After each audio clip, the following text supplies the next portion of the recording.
Hello friends, welcome to get more info YouTube channel.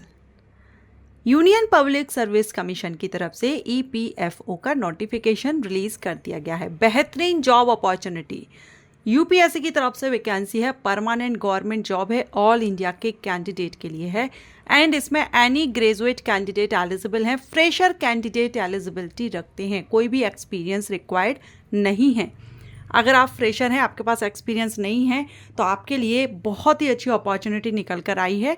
तो चलिए अभी हम यहाँ पर एक एक करके पोस्ट के बारे में डिटेल जानकारी लेंगे। सबसे पहली जो पोस्ट है यहाँ पर आप देख रहे हैं, टोटल वैकेंसी है 156, 156 पदों के लिए भर्ती विज्ञापन रिलीज किया गया है और ये पद हैं एनफोर्समेंट ऑफिसर की और अकाउंट्स ऑफिसर की। इसके अलावा एक पोस्ट और है जिसको हम आगे नोटिफिकेशन में कवर करेंगे, पहले इनके बारे में डिटेल देख लेते हैं। तो इनको हम शॉर्ट में EO एंड AO कहते हैं।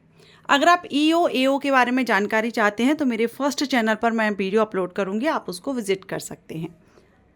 टोटल वैकेंसी कैटेगरीज वाइज आप यहाँ पर देख रहे हैं किसके लिए कितनी वैकेंसीज रखी गई हैं और EPFO क्या है, इस पर भी मेरे पहले चैनल पर वीडियो अपलोड है। अगर आप ग्रेजुएट कैंडिडेट हैं या एपियरिंग स्टूडेंट हैं या लास्ट ईयर के स्टूडेंट हैं, आप इसमें आवेदन जरूर कर दीजिएगा। एप्लीकेशन फ़ीस भी नहीं है। अनरिजर्व्ड मेल के लिए 25 रुपीज़ एप्लीकेशन फ़ीस है, 25 रुपये। बाकी female candidate, SC ST candidate, PWD candidate, ex serviceman candidate, इनके लिए फ़ीस माफ़ है। तो ज़रूर इसमें आवेदन कीजिएगा।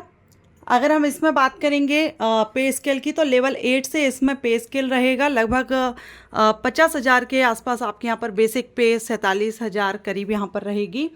अपर एज लिमिट कैटेगरीज वाइज है। अगर आप एक अनरिजर्व कैटेगरी या EWS से बिलोंग करते हैं तो 30 साल आपके लिए एज रहेगी अपर एज लिमिट। OBC हैं तो 33, SC ST हैं तो 35, PWD हैं तो 40 ईयर अपर एज लिमिट रहेगी। एजुकेशनल क्वालिफिकेशन में एनी ग्रेजुएट कैंडिडेट एलिजिबल हैं, आवेदन कर सकते हैं। कितना भी परसेंटेज हो कोई मैटर नहीं करता है, ग्रेजुएशन कंप्लीट होना चाहिए। या अपेयरिंग है वो भी आवेदन कर सकते हैं। और ये जो पोस्ट है आपकी ग्रुप B की नॉन मिनिस्ट्रियल पोस्ट है और जो EPFO है इसका हेड क्वार्टर न्यू दिल्ली में है। इसके बाद हम बात करेंगे सेकंड पोस्ट की। तो जो सेकंड पोस्ट है वो है असिस्टेंट प्रोविडेंट फंड कमिश्नर की, APFC की पोस्ट है और ये ग्रुप A की पोस्ट है जिसमें टोटल वैकेंसी यहाँ पर 74 पद हैं एंड इसमें अगर हम ओवरऑल देखें तो 200+ वैकेंसीज रिलीज की गई हैं। इसमें आपकी जो सैलरी रहेगी वो लेवल 10 से रहेगी क्योंकि ये ग्रुप A की पोस्ट है। एज अनरिजर्व्ड EWS के लिए 35 वर्ष रखी गई है, OBC के लिए 38, SC कैंडिडेट के लिए 40, ST 35 and PWD 45। Educational qualification में again any graduate candidate eligible हैं, आवेदन कर सकते हैं। इसके बाद है अदर डिटेल्स। तो ये ग्रुप A की पोस्ट है, हेडक्वार्टर EPFO का न्यू दिल्ली है जो हम पहले देख ही चुके हैं। इंपॉर्टेंट डेट को कवर करेंगे तो 29 जुलाई 2025, 29 जुलाई यानी कल से इसके एप्लीकेशन स्टार्ट हो गए हैं। अभी एप्लीकेशंस चल रहे हैं, आवेदन नहीं किया है तो कर दीजिए। अप्लाई करने की लास्ट डेट 18 अगस्त 2025 रहेगी। 18 अगस्त 2025 तक आप आवेदन कर सकते हैं। अप्लाई आपको ऑनलाइन करना है। upsconline.nic.in पर जाकर के आप ऑनलाइन अप्लाई कर सकेंगे। देखिए यहाँ पर न्यू दिल्ली में इसका हेड क्वार्टर है and the officers recruited are लेवल to be posted anywhere in India. Headquarter New Delhi है लेकिन आपकी जॉब लोकेशन, आपको पोस्टिंग ऑल इंडिया में जहाँ भी इनके ऑफिसेज हैं वहाँ पर आपको किया जा सकता है। अगर आपका इसमें सिलेक्शन होता है तो 2 साल का प्रोबेशन रहेगा। पेन पेपर बेस्ड आपका यहाँ टेस्ट होगा, CRT, कंप्यूटर बेस्ड टेस्ट नहीं होगा। पेन पेपर मोड पर आपका रिटन एग्जामिनेशन होगा जिसमें आपका 2 घंटे का पेपर होगा। MCQs टाइप रहेगा, ठीक है। MCQs टाइप मीन्स एक क्वेश्चन के आपको 4 या 5 ऑप्शन होंगे, जो सही है वो टिक करना है। अगर आप गलत आंसर को टिक करते हैं तो नेगेटिव मार्किंग भी है, 1/3 मार्क माइनस कर लिया जाएगा। एग्जामिनेशन लैंग्वेज हिंदी और इंग्लिश दोनों ही भाषा में आपका क्वेश्चन पेपर आपके सामने होगा, जिसमें भी आप देना चाहें दे सकते हैं।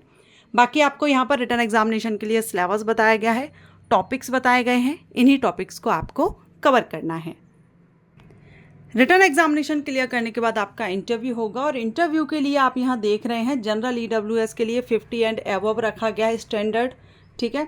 OBC के लिए 45 एंड अबव, SC ST के लिए 40 and above. Examination centre all India में रहेंगे, 78 शहर हैं, सिटीज़ हैं जहाँ पर एग्जामिनेशन कंडक्ट कराए जाएंगे। तो आपको आपके स्टेट में नज़दीकी एग्जामिनेशन सेंटर मिल जाएंगे। प्रेफरेंस आपको फिल करना होगा फॉर्म फिलअप के टाइम पर, फिर उनमें से कोई एक एग्जामिनेशन सेंटर आपको अलॉट किया जाएगा। बात करेंगे एप्लीकेशन फ़ीस की, तो जैसा कि मैंने बताया था कि जो फीमेल कैंडिडेट हैं, SC ST candidate, PWD candidate and women candidate, इनके लिए फ़ीस माफ़ है। बाकी जो अनरिजर्व्ड मेल कैंडिडेट होंगे, जनरल, OBC मेल कैंडिडेट, उनके लिए 25 रुपये है। अगर आप दोनों ही पोस्ट के लिए अप्लाई करते हैं, क्योंकि EO और AO ये तो एक साथ में ही है, लेकिन जो सेकंड पोस्ट हमने देखी थी, तो अगर आप इन दोनों ही पोस्ट के लिए अप्लाई करते हैं फिर आपको इसमें 50 रुपीज़ पे करना होगा। Those candidate who wish to apply for both the post have to pay 50 rupees, ठीक है। एक पोस्ट के लिए करेंगे तो 25 है, 25, दोनों के लिए करेंगे तो 50 है।